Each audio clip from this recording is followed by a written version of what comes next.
నమస్తే, welcome to I news. ఆక్రమిత west బ్యాంక్లోని కూస్రా గ్రామంలో ఇజ్రాయెల్ శరణార్థులు ఇద్దరు పాలస్తీనా కుటుంబాల ఇళ్లను రోజులుగా ముట్టడించడం అంతర్జాతీయంగా కలకలం రేపుతోంది. ఇక ఇళ్ల నీటి సరఫరా, విద్యుత్ నిలిపివేసి భయాందోళనకు గురిచేస్తున్నటువంటి ఈ ఘోర ఉదాంతంపై ఐక్యరాజ్య సమితి సైతం తీవ్ర ఆందోళన వ్యక్తం చేస్తోంది. వెస్ట్ బ్యాంక్ లో రగిలిపోతున్నటువంటి ఈ ఆందోళనకర పరిస్థితులపై పూర్తి డీటెయిల్స్ ఇప్పుడు ఈ స్పెషల్ స్టోరీలో చూద్దాం. ఆక్రమిత వెస్ట్ బ్యాంక్ ప్రాంతంలో ఇజ్రాయేలీ సెట్లర్లు ఆగడాలు తీవ్ర రూపం దాల్చాయి. నబ్లస్ సమీపంలోని కుస్రా గ్రామంలో ఆదివారం నుండి ఇద్దరు పాలస్తీనా కుటుంబాల ఇళ్లను ఇజ్రాయేలీ తీవ్రవాద స్థిర నివాసాలు ముట్టడించి తీవ్ర భయాందోళనకు గురి చేస్తున్నారు. ఈ ముట్టడి కారణంగా సదరు ఇళ్లలోని ఆహార నిల్వలు పూర్తిగా ఖాళీ అయిపోయాయని, విద్యుత్, నీటి సరఫరాను సైతం కట్ చేశారని బాధితులు సోషల్ మీడియా వేదికగా ఆర్తనాదాలు చేస్తున్నారు. నలుగురు పెద్దలతో పాటు ఇద్దరు చిన్న పిల్లలతో ఉన్న అబూ రీదీ హాసన్ కుటుంబాలను పూర్తిగా నిర్బంధించడంతో మానవ హక్కుల సంఘాలు తక్షణమే జోక్యం చేసుకోవాలని అధికారులను కోరుతున్నాయి. పాలస్తీనా పరిపాలన ఇజ్రాయెల్ సైనిక భద్రత ఉండే ఏరియా బి ప్రాంతంలో ఉన్న ఈ ఇళ్ల చుట్టూ కాంపౌండ్ గోడలను కూల్చివేసిన సెట్లర్లు ఆ రాళ్లతోనే రహదారులను మూసివేసి ఇతరులు ఎవరూ వారిని చేరుకోకుండా దిగ్బంధించారు. ఈ ముట్టడి తీవ్రత ఎంత ఘోరంగా ఉందంటే బాధితులు నివసిస్తున్న సొంత నివాసాలలోనే వారిని బందీలుగా మార్చేశారు. ఈ పరిణామాలపై ఫేస్బుక్ వేదికగా స్పందించిన కుసై అబూ రిదీ అనే పాలస్తీనియన్, తాము స్వంత భూమిలో, సొంత ఇంట్లో ప్రశాంతంగా గౌరవంగా జీవించే హక్కును మాత్రమే కోరుకుంటున్నామని, ప్రస్తుతం తాము పూర్తిగా ఒంటరిగా మారి నరకం చూస్తున్నామని ఆవేదన వ్యక్తం చేశారు.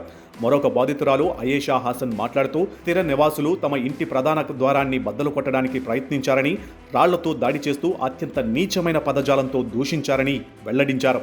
తమ కుటుంబ సభ్యులు తీవ్ర భయాందోళనలతో, చావు భయంతో గడుపుతున్నారని ఆవేదన వ్యక్తం చేశారు. అయితే ఈ ఉదంతంలో ఇజ్రాయెల్ రక్షణ దళాల పాత్రపై తీవ్ర విమర్శలు వెల్లువెత్తుతున్నాయి.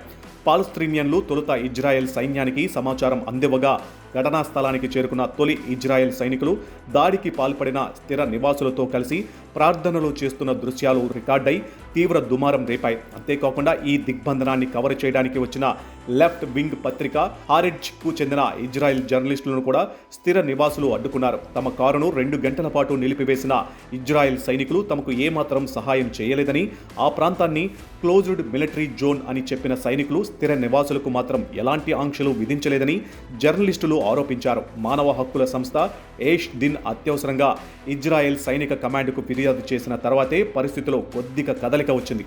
తీవ్ర విమర్శల నడుమ మంగళవారం అర్ధరాత్రి వేళ ఒక పాలస్తీనా అంబులెన్స్ను ఆ ఇళ్ల వద్దకు అనుమతించారు. ఆ అంబులెన్స్ ద్వారా కుటుంబాలకు కొద్దిగా ఆహారం అందించడంతో పాటు అనారోగ్యానికి గురైన ఒక చిన్నారిని చికిత్స కోసం ఆసుపత్రికి తరలించారు.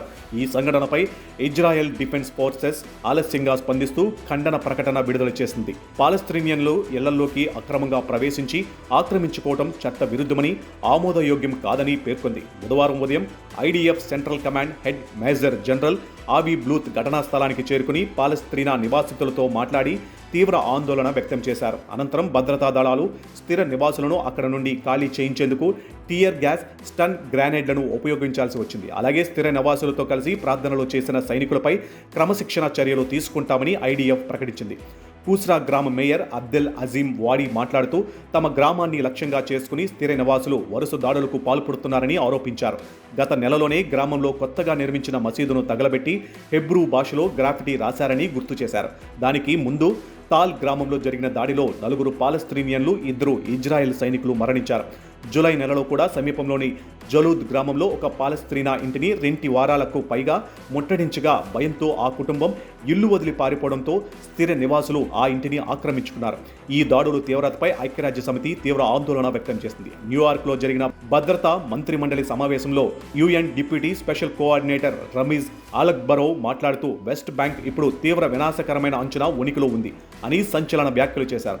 వెస్ట్ బ్యాంక్లో ఇజ్రాయేలీ స్థిర నివాసుల హింస మునుపెన్నడూ లేని స్థాయికి చేరిందని, నబ్లస్ జిల్లా తీవ్రంగా ప్రభావితం అయ్యిందని ఆయన వివరించారు. ఐక్యరాజ్య సమితి గణాంకాల ప్రకారం ఈ ఏడాదిలోనే వెస్ట్ బ్యాంక్లో ఇజ్రాయెల్ దళాలు స్థిర నివాసుల చేతుల్లో 18 మంది చిన్నారులతో సహా 76 మంది పాలస్తీనియన్లు ప్రాణాలు కోల్పోయారు. ఇదే సమయంలో పాలస్తీనియన్ల దాడుల్లో 3 ఇజ్రాయేలీలు మరణించారు. 2023 జనవరి నుండి ఇప్పటి వరకు వెస్ట్ బ్యాంక్లోని 127 పాలస్తీనా సముదాయాలు పాక్షికంగా లేదా పూర్తిగా నిర్వాసితులు అయ్యాయి. స్థిర నివాసాలు హింస, ఇళ్ల కూల్చివేతలు, బలవంతపు ఖాళీల వల్ల వేలాది మంది పాలస్తీనియన్లు తమ సొంత నివాసాలను కోల్పోయారు. అయితే అంతర్జాతీయ చట్టాల ప్రకారం అక్రమ స్థావరాలుగా పరిగణించబడుతున్న ఈ చర్యలపై ఐక్యరాజ్య సమితిలో ఇజ్రాయెల్ రాయబారి డానీ డానన్ భిన్నంగా స్పందించారు. ఈ స్థావరాలు శాంతికి విఘాతం కాదని, తమకు ఈ భూమిపై ఆధ్యాత్మిక, చారిత్రాత్మక, చట్టపరమైన హక్కులు ఉన్నాయని, తాము ఇక్కడి నుండి ఎక్కడికి వెళ్లేది లేదని స్పష్టం చేశారు.